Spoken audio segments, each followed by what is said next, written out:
সোণাপুৰৰ ডিমছ হস্পিটেলত এটি নৱজাতকৰ মৃত্যুক কেন্দ্ৰ কৰি উত্তপ্ত পৰিস্থিতি।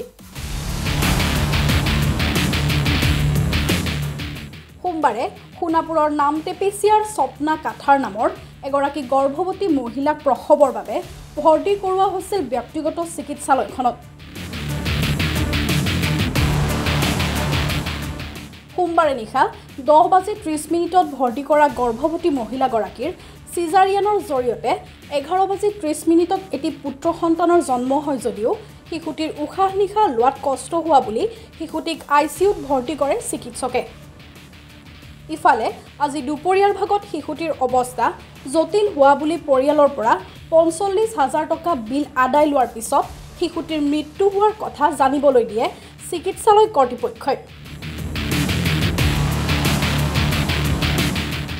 পৰিয়ালৰ অভিযোগ চিকিৎসালয়খনত উপযুক্ত আন্তঃগাঁথনি আৰু ICUৰ ব্যৱস্থা নাই বুলি আজি সোণাপুৰ জিলা চিকিৎসালয়খনলৈ ৰেফাৰ কৰাৰ কথা জানিবলৈ দিছিল কৰ্তৃপক্ষই। উপযুক্ত অক্সিজেন প্ৰদানৰ বাবে সোণাপুৰ জিলা চিকিৎসালয়লৈ নিব লাগিব বুলি পৰিয়ালৰ লোকে অভিযোগ উত্থাপন কৰে। গুৱাহাটী DMC আমি ভাবিলোঁ কি তাৰপৰা ওলাই আহি আমি ইয়াতে ৰাখিম। ৰাখিকে আমি ৰাখিলোঁ ৰাতিৰ ভিতৰত আমাৰ ডক্টৰটো আহিছে ইয়াতে হেৰি কৰি দিছে আৰু পচন্দ কৰি দিছে, চিজাৰিং কৰি দিছে। চিজাৰিং দিয়া কেছটো চোৱাত আমি কানা শুনা পাইছোঁ, মিছা নকওঁ, কানা শুনিছোঁ বাচ্ছা ঠিকে আছে, ল'ৰা এটা হ'ল কৈছে। আমি ভাল পাইছোঁ। তাৰপিছত তেতিয়াৰ পৰা এইটো বাচ্ছাটো আমাৰ হাততো পৰা নাই, একো পৰা নাই। তাৰপিছত ভালে আছে বাচ্ছাটোক চাব নিদিয়ে, আহিলেও চাব নিদিয়ে, গ'লেও চাব নিদিয়ে। আৰু তেতিয়ালৈকে ভালে আছে বুলি কৈ আছে। কালি চালোঁ, কালিও কৈছোঁ যে বোলে ভালে আছে। তাৰপিছত তেনেকুৱা কৰি আমি ভাবি আছোঁ আজি বোলে হেৰি এতিয়া বোলে আমি বোলে অক্সিজেন গেছটো হেৰি নাই, কম হেৰি হৈছে, আমি ডিষ্ট্ৰিক্টত ৰেফাৰ কৰি দিম বুলি কৈছে। ডিষ্ট্ৰিক্টত ৰেফাৰ কৰি দিম কৈছে, হ'ব বোলো। তাৰপিছত আমি ভাবিছোঁ ৰাতিপুৱা আমি খাই দাই লৈছোঁ, চাহ তাহ খাইছোঁ, তাত বোলো ইমান লেতেৰা আমি ইয়াতে খাব যাওঁ দিওঁ বুলি ভাবিছোঁ।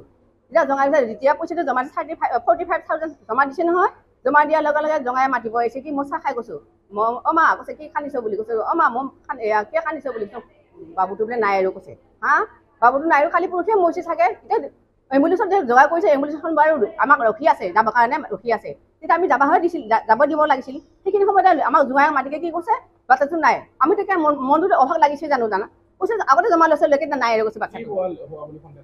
এয়া উশাহ নিশাহ বন্ধ, উশাহ ল'ব নোৱাৰে বুলি কৈছে। অক্সিজেন গেছ দি ৰাখিছোঁ বুলি কৈ আছে। ইয়াত দিয়াৰ কাৰণে তাত ভাল হ'ব, ডিষ্ট্ৰিক্টত ভাল হ'ব বুলি কৈছে।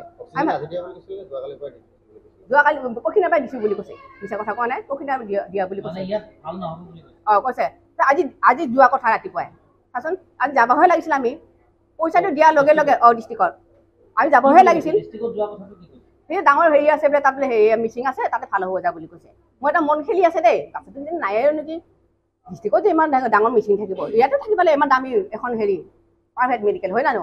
তাই ভাবিছোঁ ইয়াতে ভাল কৰিব পাৰে, ডিষ্ট্ৰিক্টতে ভাল কৰিব পাৰিব না বুলি মই ভাবিছোঁ। ডিষ্ট্ৰিক্টৰ পৰা বুলি কৈছোঁ আকৌ গুৱাহাটী ৰেফাই নিদিওঁ বুলি কৈছোঁ। মই জঙাই চোনাজনী ভাবিছোঁ ঠিকে লাগিলে কথাটো মৰা বুলিয়ে। মই এনেকুৱা মনটো বেয়া লাগিছে জানো না, একে মানুহ ডাঙৰ হৈ গ'ল। উত্থাপিত অভিযোগ অনুসৰি ডাক্তৰ মনোজ কলিতা নামৰ চিকিৎসকজনে মহিলাগৰাকীৰ প্ৰসৱ কৰাৰ পাছতেই শিশুটিক ICUত ভৰ্তি কৰি মাকক শিশুটিক চাব দিয়া নাছিল। ৰেফাৰ কৰিছিলতো, তাৰপিছত ডাইৰেক্ট DMC লৈ নাযায়, মই ইয়াতে লৈ আহিলোঁ। তাৰপিছত ইয়াতে কেতিয়া আনিলা? সোমবাৰ আছিল পৰহি। তাৰপিছত আনি লৈ ইয়াতে কৰিলে, অপাৰেশ্যন কৰিল। তাৰপিছত বাচ্ছাটো আমাৰ দেখুওৱা নাই, ডাইৰেক্ট ICUত পঠাই দিছে।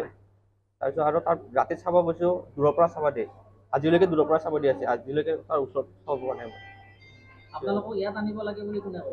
মই মানে প্ৰাইভেট কাৰণে ডাইৰেক্ট লৈ আহিলেও মোক ভাল হ'ব বুলিকে আশা একো কোৱা নাই। মই আশাৰ কথা নুলি ইয়াতে লৈ আহিলোঁ। কেতিয়া মৃত্যু হোৱা বুলি ক'লে? এতিয়া অলপ আগতে 1 ঘণ্টামান হৈছে। কি বুলি কৈছে? পইচা জমা দিছোঁ, তাৰপিছত মাতিকে কৈছে যে বাচ্ছাটো নাই আৰু কৈছে। এতিয়া ভালকে দেখা নাপালোঁ না বাচ্ছাটো। দূৰৰ পৰা চাব দিছে, দূৰৰ পৰা উশাহ লোৱাৰ নিচিনা হৈ আছিল।